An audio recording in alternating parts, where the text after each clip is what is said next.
Kabayan, dito mo lang matutunghayan yan sa laboratory. Dito mo lang masasaksihan ang mga ganitong mga senaryo. Okay? Hindi man makikita sa ibang department.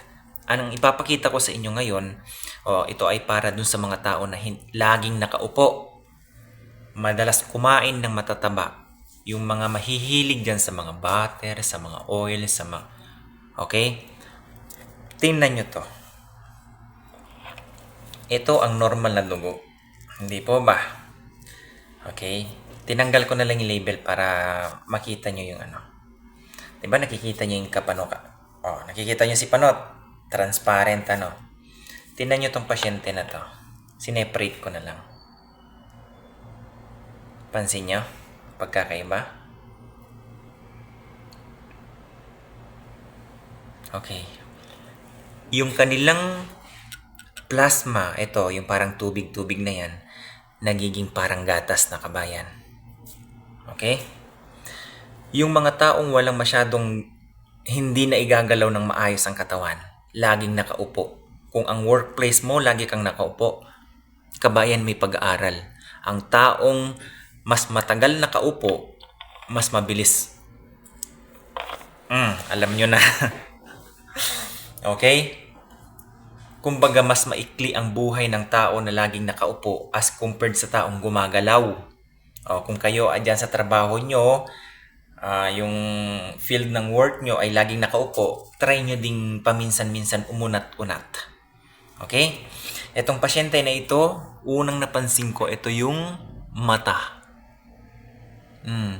Na sobrang pula yung mata dito sa gilid.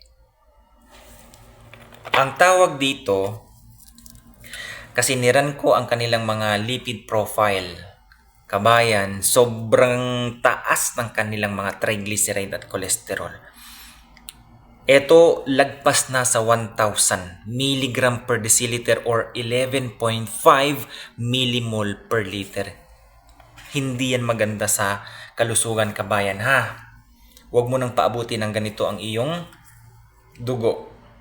Ano ba ang epekto niyan, sir? Simple lang naman. Kung ganito ang kulay ng dugo mo, pagkatapos kasi naming isentry yan, ganyan, hinihiwalay yung pula dito sa taas, yung parang mantika na yan. Dapat ganito. Okay, yan yung normal. Ayan. Diba? Transparent. Ito medyo alanganin na yan eh. How much more sa ganito? Okay. Pag ganito ang dugo mo, kabayan, anong asahan mo? Hindi ba tataas ang BP mo niyan? Kaya nga siguro yung mata ng pasyente, hindi kasi pwedeng banggitin sa Facebook yung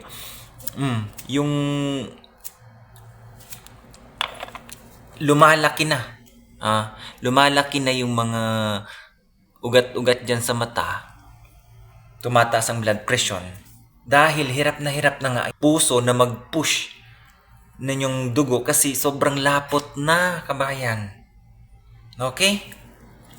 Kung ikaw hindi ka aware dyan sa mga kinakain mo, feeling mo, sarap na sarap ka dyan sa mga kinakain mo, hindi mo alam, nagbi-build up na lang yan. Ito ang dahilan kasi isipin mo, ang triglyceride nitong pasyente, 1,800 na. Ang sabi sa Mayo Clinic, ito ay hypertriglyceridemia. Sobrang taas ng kanilang or hyperlipidemia kasi mataas na din ang cholesterol. Pag nire-report namin to, kabayan, close and open parenthesis ko yan, milky serum. Okay?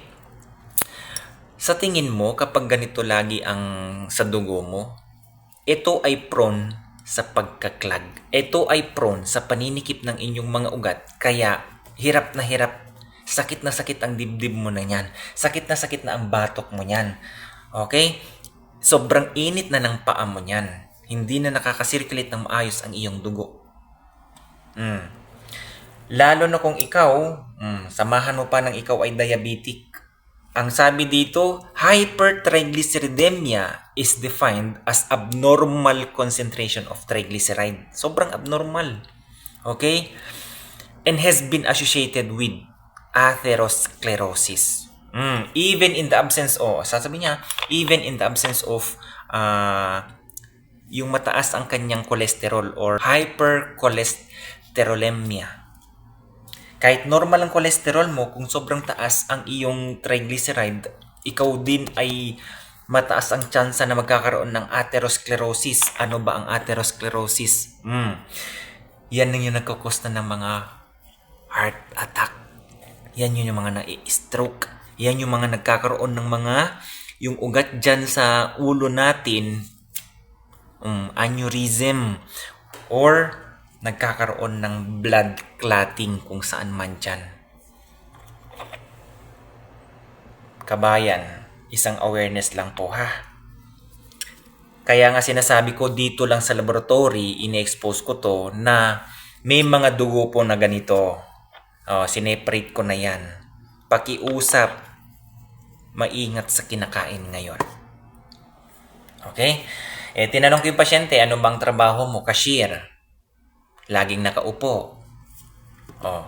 Kaya nga sinasabi ko para dun sa mga tao na kung ikaw mahilig ka dyan sa mga pizza, mahilig ka dyan sa mga cake, mahilig ka sa mga kung ano-ano dyan, na alam mong matataas ang mga chemicals niyan na nagkakos ng mga ganito, nakaka-trigger sa pagganito, hindi po baka sabihin nyo, baka uminom yung pasyente ng gatas. Hindi po gatas ito ha. Parang gatas lang pero dugo yan. Dugo yan, kabayan. Kaya ang sinasabi ko dito, pakiusap. Tingnan nyo yung mga kinakain nyo. Balansehin nyo sa mga social activities na ginagawa nyo na naway gumagalaw ang iyong mga kalamnan. Kasi hindi na masyadong nako-convert o nagagamit ang inyong mga taba para ginagamit pang energy. Hindi na. Kabayan, lalo na sa panahon ngayon, nagsilipa na ang mga fast food. Hindi natin alam kung yung mga ginagamit ba dyan, na mga materials, lalo na for example, magbigay na lang ng example, yung ginagamit sa pagprito, yung mantika. Yan yung mga tinatawag na mantika na RBD, highly refined, highly bleached, at highly deodorized. Kaya sila nagiging clear na ganito ang mga mantika. Isipin mo yun kung ikaw, araw-araw ka nagpa-fast food. Tapos, hindi nako-complement ang sarili mo kung ikaw man ay ginagawa. For example, nag-exercise ka, nagdi-detox ka, nag-cleansing ka. Ano na lang ang mangyayari sa'yo? Okay? Kaya ito ay isang paalala lang o awareness lang na balansihin lahat natin. Kasi kung ikaw ay abuso talaga, number 1, sa ini-intake mong pagkain, talagang aani ka talaga ng hindi maganda. Pero kung ikaw, binabalanse mo yung pagkain mo, binabalanse mo lahat, magiging ganito yan. Okay? So, guys, thank you for watching. Naway huwag mo nang paabutin ng ganito ang iyong dugo ha. Kasi talagang unang mahihirapan dyan, pag nag-stop na yung puso mo sa pag-pump sa sobrang hirap na, sa sobrang pagod na, ay mahirap na. Okay?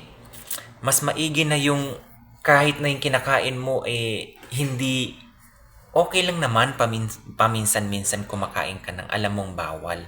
Pero kung ikaw naman ay may ginagawa na pang compliment dyan, walang problema dyan. Pero kung ikaw, may pera ka, sige, puro ka fast food. Okay? Mas mapapabilis ang buhay mo. So, advice lang kabayan ha, pakiusap. Alagaan po natin ating mga kalusugan. Tayo po mismo ang nakakaalam niyan kung yung mga kinakain natin, yung mga ginagawa natin sa buhay, ay nakakatulong ba yan sa pagpapahaba pa ng ating mga katawan, sa ating hininga, sa ginagawa ng ating puso at utak. Okay? So guys, thank you for watching. Naway nakapulot ka nitong araw na to.